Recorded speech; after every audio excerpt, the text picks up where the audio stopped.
সূর্য এবং পৃথিবী দুটোই যখন অনেক কম বয়সী তখন মঙ্গল গ্রহের আকারের একটা গ্রহাণু আশ্রয় পড়ে পৃথিবীর বুকে এবং সৃষ্টি হয় চাঁদের।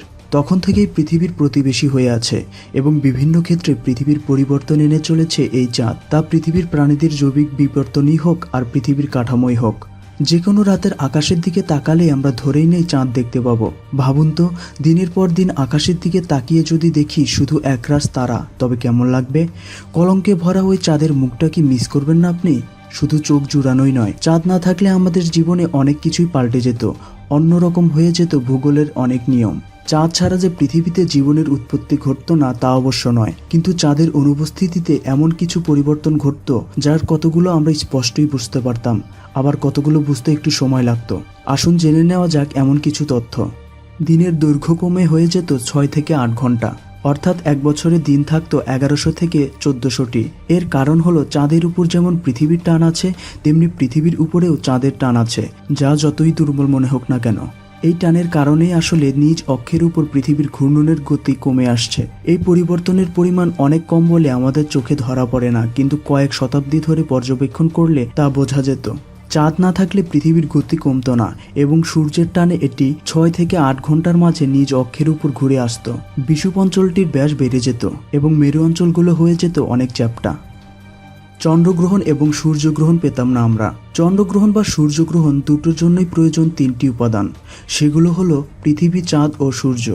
এর মাঝে একটি অনুপস্থিত হলেই গ্রহণ বলে কিছু থাকবে না। চাঁদ না থাকলে পৃথিবী আর সূর্যের মাঝে কে আড়াল হয়ে দাঁড়াবে? ফলে হবে না সূর্যগ্রহণ, আর চন্দ্রগ্রহণের তো প্রশ্নই ওঠে না। চাঁদের অনুপস্থিতিতে পৃথিবীর সবচেয়ে কাছের জ্যোতিষ্ক হবে শুক্র গ্রহ, আর সেটি এতই দূরে যে তার তৈরি সূর্যগ্রহণ তেমন দর্শনীয় কিছু হবে না। জোয়ার ভাটা হয়ে যেত দুর্বল। চাঁদের থেকে সূর্যের ব্যাস প্রায় 400 গুণ বেশি, কিন্তু পৃথিবী থেকে এর দূরত্ব প্রায় 400 গুণ বেশি। তাই জোয়ার ভাটার উপর সূর্যের যতটা না নিয়ন্ত্রণ আছে, তার চেয়ে বেশি নিয়ন্ত্রণ হলো চাঁদের। চাঁদ আর সূর্য একই সরলরেখায় থাকলে আমরা পাই তেজ কটাল, অর্থাৎ সবচাইতে শক্তিশালী জোয়ার, যেটা সাধারণ জোয়ারের চাইতে 140% বেশি শক্তিশালী।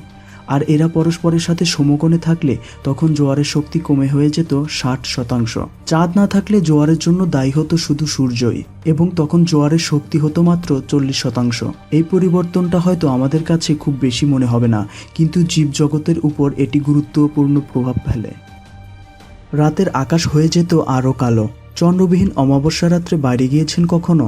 গ্রামের আকাশ দেখেছেন, সেখানে নেই কোনো কৃত্রিম আলোর অনুপ্রবেশ। সাথে করে টর্চ বা হারিকেন না নিয়ে গেলে আপনার দুটি জিনিস খেয়াল করার কথা, তা হলো রাতের আকাশ ভর্তি অগণিত তারা, আর রাত এতটাই আঁধার যে আপনি নিজের সামনে একটি জিনিসও দেখতে পাচ্ছেন না।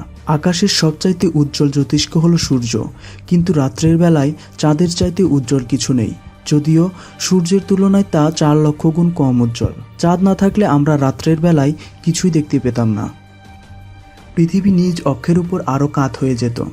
আমরা জানি যে পৃথিবী নিজ অক্ষের উপর সবসময় একটু কাত হয়ে থাকে, আর এই কারণেই ঋতু পরিবর্তন ঘটে। কিন্তু এই কাত হয়ে থাকার পরিমাণটা তেমন পরিবর্তন হয় না। মঙ্গল গ্রহ সময় ভেদে 15 থেকে 35 ডিগ্রি পর্যন্ত কাত হয়ে থাকতে পারে, অনেকটা কাত করে ছেড়ে দেওয়া লাটিমের মতো। কিন্তু পৃথিবীর ক্ষেত্রে এমনটা হয় না, কারণ মহাকর্ষের বলে একে জায়গা মতো ধরে রেখেছে চাঁদ। এর বাহ্যিক জোর খাটানোর ফলে পৃথিবীর অক্ষ মোটে 23 থেকে 26 ডিগ্রি উলটপালট হয়। তার মাঝেও থাকে অনেক মিলিয়ন বছরের পার্থক্য। চাঁদ না থাকলে এক এক সময় আমাদের অবস্থা হবে বুধ গ্রহের মতো, অক্ষের উপর পুরো সোজা হয়ে থাকার ফলে কোনো রকম ঋতু পরিবর্তন দেখতে পাওয়া যাবে না। আবার কখনো ইউরেনাস গ্রহের মতো এতটাই কাত হয়ে থাকবে যে চরম পার্থক্য দেখা যাবে ঋতুগুলোর মাঝে।